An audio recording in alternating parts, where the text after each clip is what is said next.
Hello and welcome back. Today I'm going to show you my advanced Legion farming strategy guide. I go over everything you need to know about the strategy for low investment to high-end investment and tips how you run the maps efficient.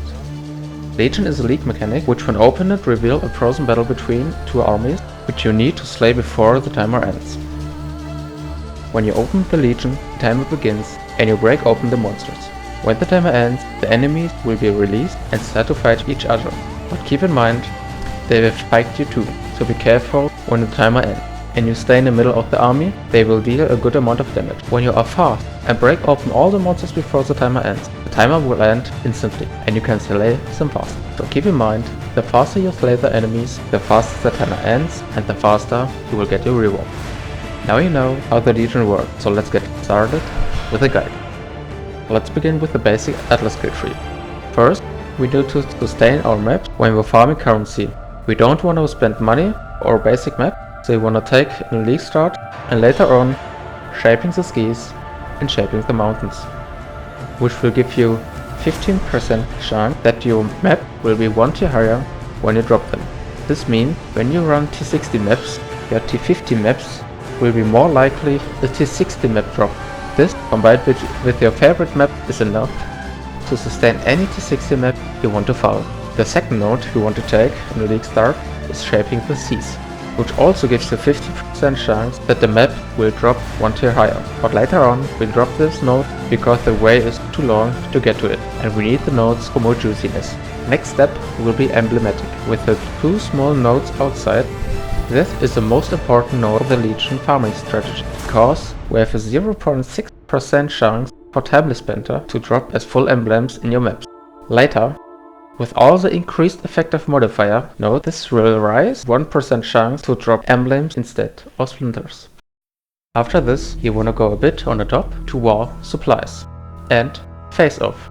So you get an additional big chest full of juicy loot and you have a massive chance to get generals, which drops many splinters and items too. Now you want to go to the Eater of Worlds circle and take the Shadow of Hunger and Edged by Acid. So we have a 30% chance to find more altars in the map.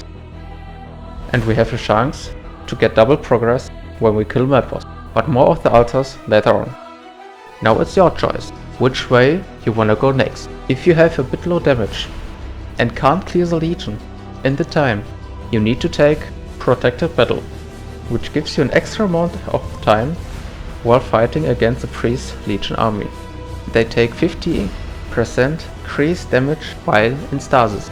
If you have enough damage and you feel safe, you can skip this and take Monumental, which gives you a 4% chance to get an additional Legion encounter on your map. So you have a flat chance for another Legion in your maps.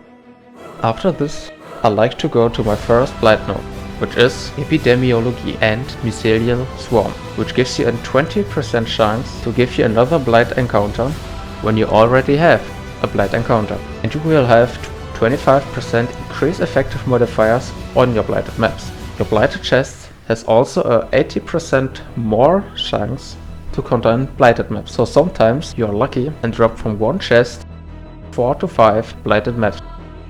But most of the time this will be 2 to 3 maps. The other blight nodes I wanna take is Immune Response and Distilled Fungus.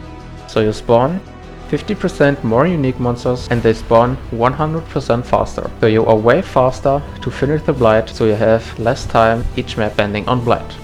Distilled Fungus gives a huge buff on bosses, which drop an additional anointed jewelry item. And your blight chests have a 10% chance to drop an oil extractor. So you can extract the anointment oil from golden anointment to have a chance of a golden oil. Now we go on top to blight spawn. This is an awesome node which gives you 25% chance that any oil can drop 1 tier higher, so you drop way more higher tier oils than before. But don't think that you will get 1 or 2 golden oils on a map. This is not the case. But still an awesome node. This combined with the additional boss which can join you now is a good combination. The last blight node I wanna take is the Spores on the Wind. So every normal map you drop has a 3% chance to drop with the enchantment area contains a blight encounter, which is pretty good for the beginning, so you don't need every time a blight scarab to have blight on your maps. For the rest of the points you can do what you like, but I enjoy to take most of the league mechanic skip nodes on the bottom, but not blight, legion and delirium. And I take harbinger nodes so I can spawn more rare, which spawn more god tier touched nemesis. That's it for the Atlas skill tree. Let's move on to your Sextant modifier. In the beginning you can skip this step if you like, or you just throw a Sextant on all watchstones and that's it. For people who love to invest more into map to get more rewards, they want to buy this.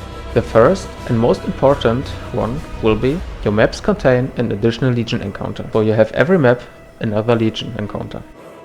The second one is splinters and emblems by legion monsters in your map are duplicated, but the small downside of this is that the legion monsters have 100% more life. So this Sextant mod is for those people who have enough damage later on to kill the monsters in the good time. Last but not least, we have quality bonus of your maps also applies to rarity of items found, so you will drop a bit better items. The last one you want to take is 20% increased pack size in your unidentified maps. This Sextant you wanna save only for unidentified maps. If you run normal yellow corrupted maps, you wanna take 30% increased magic pack size. This was all the Sextant modifiers you need to know about match strategy. The next step I will show you is how to roll your maps. It's pretty simple. If you have a build which can deal with any mod, you can just quality up any unidentified yellow map and run them. If not, you need to identify any map and score it, then chisel it and throw the alchemy orb on it. If the map has any mod you can't run, then score and alch it again. When you are done and have a yellow map with no bad mods for you, you can vault them, so you have a chance to get this map unidentified or to get a huge map with 8 mods and 130% quantity or more. Now we jump into the Scarab section. For the beginning, just take a Rusted Legion Scarab, so your maps contains an additional Legion encounter. If you have some money left, you can upgrade this to Polished, Gilded or Winged to get more loot. The next one will be a Rusted Blight Scarab, so you have a Blight encounter. You can skip the Scarab if you have on your map the enchantment area contains a Blight encounter, so you save money on a Scarab. If you want more rewards with more investment, you can upgrade it to Polished or Gilded. If you got only 4 slots in your map device, the next and last Scarab you want to take is a Gilded Reliquary Scarab. So you drop 150% more unique items. So you drop more normal unique items and better tiers of currency, because the Scarab also applies to currency. If you got a 5th slot map device, I like to add a Gilded Harbinger Scarab. This is not for the Harbinger loot himself, this is to get more rare monsters, which can be a god touched nemesis, which can drop awesome loot if you are lucky. You got rarity of items found on your gear. The crafting node you want to take in the map device is Legion. This costs only 6 chaos, and you will get an additional Legion encounter, so you have every map on the maximum investment, 4 to 5, maybe more Legion encounters. The most important step now, what is the investment and what is the outcome? Around 100 maps with low investment, this means just Rusted Scarabs and no Sextant modifiers. And 100 maps in high investment with Gilded and Winged Scarab. Your investment on the current data on your high end is 75 chaos per map, and the average outcome is around 200 to 250 chaos each map. This do not include any raw divine drop or many Marraketh emblem drop. The oils which you extract out of the jewelry, because this is most of the time your minimum outcome on the high end investment or any bulk selling stuff. On the low investment one is the investment only for Chisel, 1 Alchemy Orb and 3 Chaos Orbs for a Rusted Blight and the Rusted Legion Scarab. The outcome you have on this strategy, if you clear the whole Legion, is on average 25 35 chaos. This do not include any lucky drops, bulk sells or map drops. Now I will give you some tips for the strategy and overall. Number 1. You don't need to buy Sextants with 16 users. Only buy them with 4, because they cost on average way less than someone with 16 users. Yes, you need to trade a bit more, but your investment will be lower. If you don't care about it, you want to spend less time, then buy it with 16 users. Tip number 2. Awakened PoE Trade. It's a very useful tool, so you can press Alt and C on your maps and see if there is any bad mod on them you don't want. So you don't need to read every single map, just press the keys and boom, you have it instantly. And you can see which oil anointments are on the blight jewelry. Just keep them unidentified and press Ctrl and D so you see on the top which oils are in the jewelry, and it's worth to throw an oil extractor on it. Just save the extractors until you use them. Do not sell them. You need them all at your own and only extract if there is a golden oil on it. Tip number 3. Exilent Next. This program will show you all items you have and you will see your average loot per hour, which is pretty cool in my opinion, and the prices are always up to date, but most of the time the prices you see and the thing you sell are two different things. When you see you have an Exilent Next in your tabs around 1000 chaos, things you can sell are just maybe 600 to 700 chaos worth, because Exilent Next calculate every single of them, which mean every single divination card which is worth 1 chaos, which you don't sell most of the time. The links of the programs are down below. Tip number 4 is how you run your maps. This depends on the map and the way you enjoy it. The best way to search it for a good open layout like Park, Strand or Ashenwoods. On this map you want to go straight to the boss and kill him, so you don't get any boss mod altars anymore. Next step, clear the whole map but do not activate the League mechanic, so you get every single altar you can have and choose up your Legion and Blight. The last step is easy.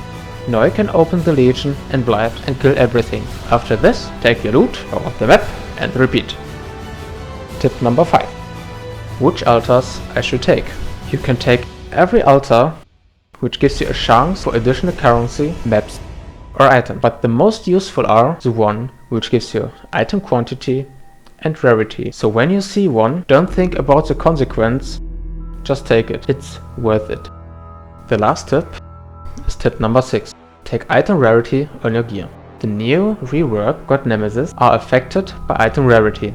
This means you can skip some tiers of loot. So instead of dropping 5 alchemy orbs, the chance to get 5 chaos orbs instead are way higher the more rarity you have on your gear. This include a gold flask with increased effect, an item rarity craft, an item rarity support on your main 6 link, or just item rarity of items on your gear. But only use it when you don't lose anything. You need to clear the maps. So you don't want to lose too many offense or defense, you need to find the golden spot in the middle.